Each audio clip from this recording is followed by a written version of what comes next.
America चाहे तो पाकिस्तान के लिए बेशुमार मुश्किलात खड़ी कर सकता है। हमें जो वेंटिलेटर लगे हुए हैं अमेरिका की मर्जी से लगे हुए हैं। सब्सक्राइब करें और बेल दबाएं ताकि कोई खबर रह न जाए।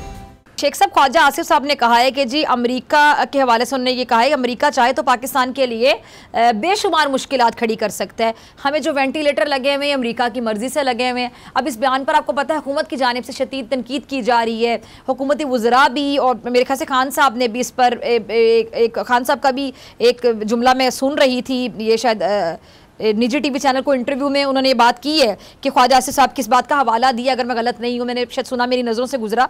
तो इस पर आप क्या कहेंगे? वो कह रहे हैं कि जी ये आप लोग मुल्की खुद मुख्तारी की बात करने के बजाय अमेरिका से डरते हैं। चलिए मैं आपको एक छोटी सी बात बताता हूँ। चलिए इसी में ले लीजिए। आपको नहीं बल्कि इस पूरे मुल्क को बच्चे को इस बात का इल्म है कि IMF, जिसको आप IMF कहते हैं, इंटरनेशनल जो है मॉनेटरी फाइनेंस प्रोग्राम जो करते हैं, वो किस किताबें है? अमेरिका किताबें है, अमेरिकन चलाते हैं उसको। आप चंद दिन पहले या चंद हफ्ते पहले आप मरे जा रहे थे, आप अपने आप को गिरवी रख दिया आपने उनके आगे, तो अमेरिकन नहीं थे, वो कौन थे?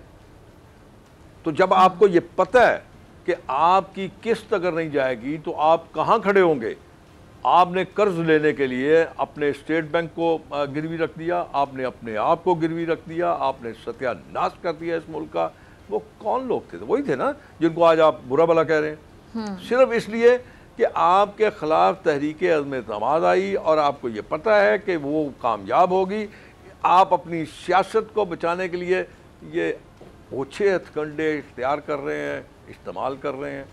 अब ये ज़माना चला गया अब इस सियासत का। आपकी राय क्या है कि अगर शहबाज शरीफ साहब वज़ीर-ए-आज़म बनते हैं तो वो अगले साल तक रहेंगे, असेंबली मुद्दत पूरी करेगी, या फिर आपकी राय में उनको वज़ीर-ए-आज़म बनने के बाद जल्द नए इंतखाबात का ऐलान कर देना चाहिए? पहली बात तो ये कि शहबाज शरीफ, जिसको मैं जानता हूँ, मेरा अपना ख्याल है कि ना वो चैन लेता है ना वो चैन लेने देता है। रात दिन काम करेगा इंशाल्लाह। और सबसे बड़ा टारगेट जो मैं समझता हूँ उसके नज़दीक होना चाहिए, वो ये होना चाहिए कि जितनी दुनिया के ममालिक आपसे दूर चले गए हैं, अपने इखलाक से, अपने अंदाज से, अपनी गुफ्तार से, अपने पॉलिसी से उनको दोबारा अपने साथ लेके चलें, ताकि वो आपके मुल्क को दोबारा उस रास्ते पे ले आए जिस रास्ते पे मियां नवाज शरीफ साहब ने तरक्की के रास्ते पे छोड़ा था, जिस पे आपने तबाही फेर दी। अब आप देखें ना कि इस वक्त आपके साथ कोई एक मुल्क दुनिया का नहीं खड़ा, किसी को आप में कोई दिलचस्पी नहीं रही, आप तन्हा इस वक्त अपने आप को महसूस कर रहे हैं। और इसके बाद जो दूसरा जो मेरे ख्याल में शहबाज शरीफ साहब का होगा, वो ये होगा कि जितने काले कानून आपने बनाए हैं, जितनी आपने लॉ मेकिंग की है जो इस मुल्क और कौम के खिलाफ है, उसको अनडू किया जाए। उसको अनडू करने के बाद दोबारा से आप अपने इलेक्शन में जाएंगे।